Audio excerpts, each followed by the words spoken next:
तो न्याय नष्ट हो जाए, लेकिन धर्म के लक्षण में मनु जी हो चाहे दयानंद जी हो, उन्होंने क्षमा को स्थान दिया है। क्षमा का अर्थ यह नहीं है कि तुमने जो कुकर्म कर दिया वह दंड न प्राप्त होगा उसका। क्षमा का अर्थ यह है कि तुमने मेरे प्रति जो दुर्वाक्य बोले, मेरे प्रति जो दुर्भावना रखी, उसके बदले में मैं अपने मन में से वैर भावना का परित्याग करता हूँ। क्योंकि वेद में कहा है सहृदयम समनस्यम अविद्वेषम कृणोमि वः। मैं तुम्हारे प्रति द्वेष की जो अग्नि जलनी थी उसे समाप्त करके अपने अंतःकरण को पवित्र करता हूँ, और जो तुम्हारा कर्म है उसे परमात्मा के न्याय रूपी जलाने में धरता हूँ। ये अर्थ है क्षमा का। क्षमा का अर्थ यह नहीं है कि मेरे प्रति अगर किसी ने अपकृत्य किया है, पाप किया है, तो वह उससे बच जाएगा। ऐसे क्षमाशील थे महर्षि दयानंद। और अंत में अपनी शक्ति का, अरे बोलो किसका जी? दयानंद जी तो कई बार चमत्कार भी दिखा देते थे। एक दीपक यहाँ रखा इस वाले आले में, एक दीपक यहाँ रखा, इस दीपक को बुझा दिया, बुझ गया जी। अब इस दीपक को बुझाने लगे, बुझा दिया तो ये जल पड़ा, फिर इधर का बुझाया, फिर इधर का जल पड़ा, इधर का बुझाया, इधर का जल पड़ा। पढ़ लेना स्वामी विवेकानंद वेदवादी को, देखो इन्होंने पढ़ा है ना, वैसी थोड़ी बोल रहा। ध्यान देना, मैं आपसे निवेदन करना चाहूंगा, बहुत सारी बातें हैं, पर आखिरी समय में, अरे ध्यान देना, योगी तो मेरे पास कहने को बहुत सारी बातें हैं। अगर योगी चाहे तो अपने मन की बात को आपके मुख से निकलवा सकता है। स्वामी आत्मानंद जी निकलवा देते थे, मेरे पास घटना है ऐसी। स्वामी आत्मानंद बोले, अब जो तुमने बोला ये तुम्हारा विचार नहीं है, ये मेरा विचार है।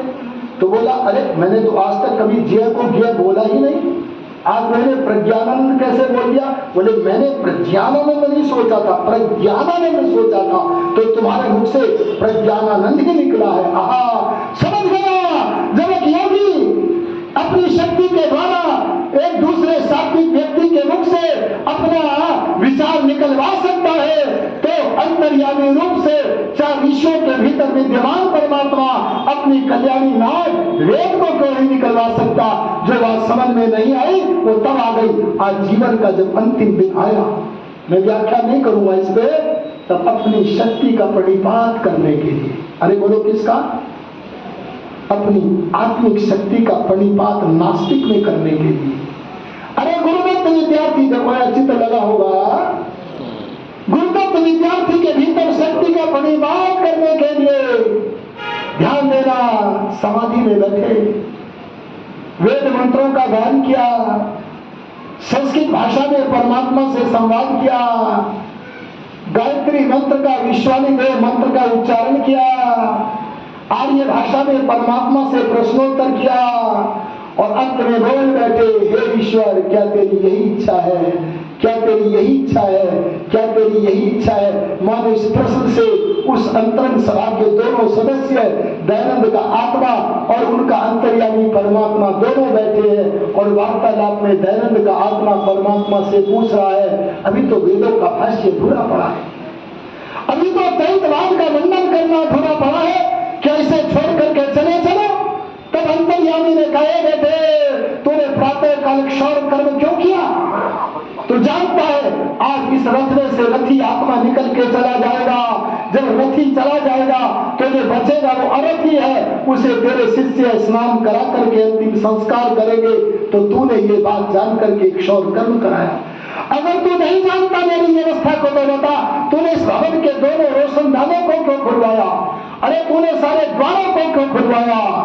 अरे तू जानता है, इसीलिए तो एक दैवी दृश्य, एक पिक्चर अब अपने शिष्यों को दिखा रहा है, और कहा तू जानता है कि तेरे लिए मोक्ष का द्वार खुल गया है, तुझे निमित्त बनाकर संसार जितने कल्याण के योग्य था उतना कल्याण में करा चुका हूं, अब तेरे लिए मोक्ष के दरवाजे खुले हैं। जब यह संदेश अंतर्यामी का प्राप्त हुआ तो ऋषिदान ने अपने प्रश्न को वापिस ले लिया।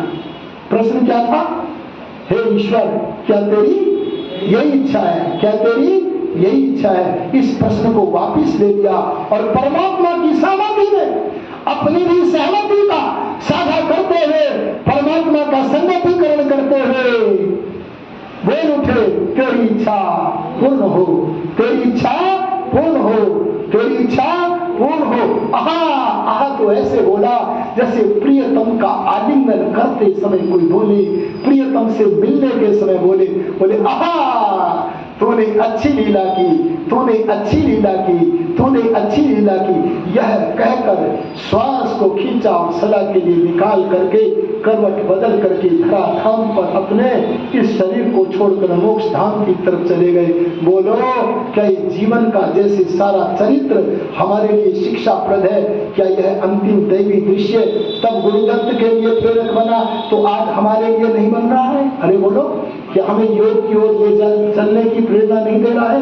आओ ऋषि दान ने जो विचार हमें दिए, ये कहो, ये प्रण करो, जब तक जिएंगे ऋषि दान का जो कार्य है उसे करते रहेंगे।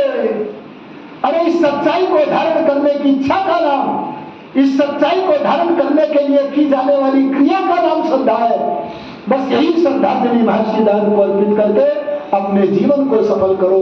परमपिता परमात्मा से कामना करता हूं कि भगवान आप सबको शक्ति देवे कि आप वेद वाणी का प्रचार प्रसार करने में अपना जितना भी अधिकाधिक योगदान कर सके करें, और मन बना लो जब तक जिएंगे भगवान का काम करेंगे, उसी की आज्ञा में विचरण करेंगे। इन्हीं शब्दों के साथ आप लोगों ने ये पवित्र आयोजन किया, इसके लिए साधुवाद और हृदय से कृतज्ञता द्योतित करते हुए अपनी वाणी को विराम करता हुआ 1 मिनट और लूंगा। अपने अपने मोबाइलों को ले जेब से निकाल लो, अरे निकाल लो।